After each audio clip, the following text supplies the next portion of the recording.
Hello, welcome back to Megan's Mealtime. Today I'm making something really fun. Don't laugh at me, Amelia.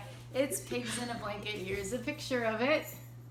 And it's in lady, she's a chef from England. She's one of my favorites from the Food Channel, Nigella Lawson, and she wrote this book called Bites. Anyways, it's really good. Here's the recipe. You probably can't see it, but I'll show it there. Anyways, it's in Nigella's cookbook on page 78, and it's really good if you're super busy and you want a fast meal for a school night. So this is what, well, usually my husband makes this one, but I'm making it today, so hopefully it turns out.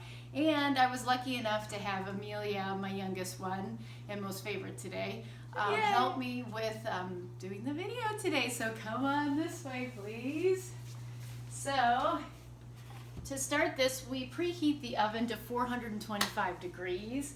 And then we start with 2 cups plus 5 tablespoons of self-rising flour. So you gotta have some self-rising flour. It calls for a teaspoon of salt, but I don't put that in there because we don't really eat a lot of salt and it doesn't really need it. So then I put in about 2 tablespoons of shredded cheddar cheese, and that's really yummy, and there adds a little cheese flavor, so that's really good. And sorry, I have, my utensils have been used already because I have a batch already in the oven to show you what it looks like. And then I have a cup of whole milk that I put in. Put that in. We've got 1 egg to put in.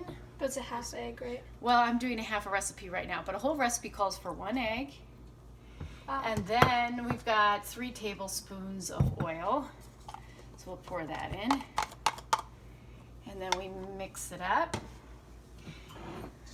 Here we go. Thanks for showing my ingredients, Amelia. No problem. You're welcome.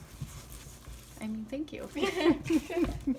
So we mix that up. I'm making only a half batch right now. I gave you the full batch recipe, but I already did a full batch. It's in the oven, and this actually is just a half a batch, but I gave you the full batch ingredient amount on here, and this looks better than my last batch.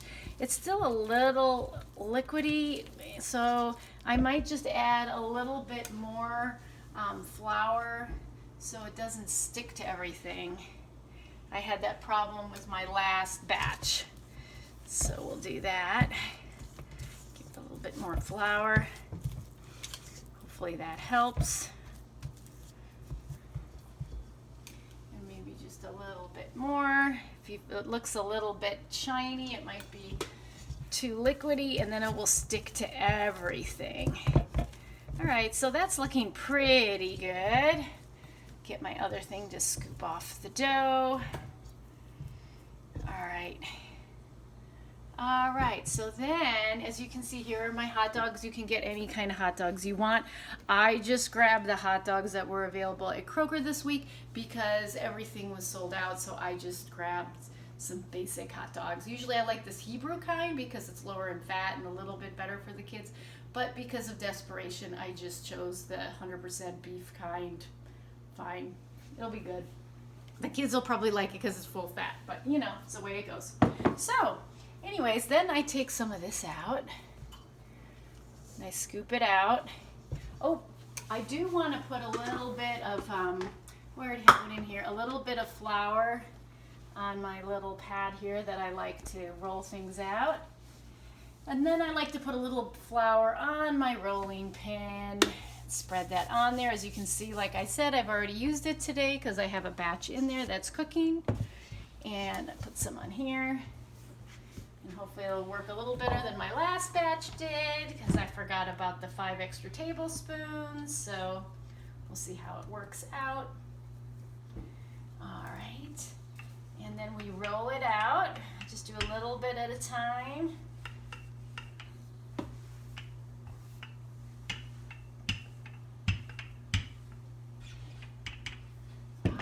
So then I get just like a butter knife. Let me find a butter knife. And I think I'll cut it right down the middle. Can you see that, Amelia? Yeah. I'm not sure why that's open, but okay. And then I'll just maybe cut it into 3 parts.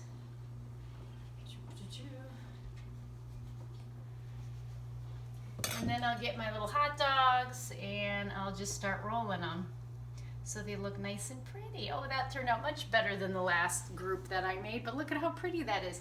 And then you put that right on your little pan to go in. Then we'll get another hot dog.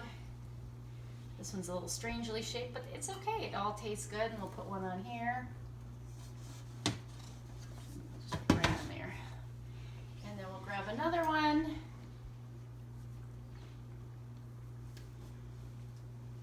Oh, and by the way, when you put it in the oven at 425, you should put it in, that says for about, let's see, I think about 12 to 14 minutes. So I check it maybe around 10 or 11 minutes just to see how it's looking.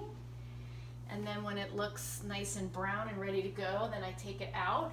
It also says once you get this on the pan, you can put one egg, mix an egg and a dash or a splash of milk together, and then you can coat the outside so it makes a pretty golden color. But I'm trying to save my eggs at the moment because they've been out of eggs everywhere, and I was lucky to even just get some eggs this week for breakfast, and actually tomorrow we're having breakfast for dinner, so I was happy to find some eggs to use. Well, let's see, I've got only 3 hot dogs left, so I'm going to see if I can roll this out to get some more dough to use. Oopsies. There. Ah. A little flour, more flour over here. Spread it out. Take some, spread it on here. Take some of this out. Put it on here. I'll put a little bit more flour on there. Go. And I'm glad it's working out because you never know when you're rolling out dough how it's going to turn out, but it's not so bad. And it's really good with that extra bit of cheese in there. It makes it having a little extra flavor, a little bit of cheesiness, which is really good. And we only have 3 left, so do that. So we can have lots of dough on one of them. So here we go.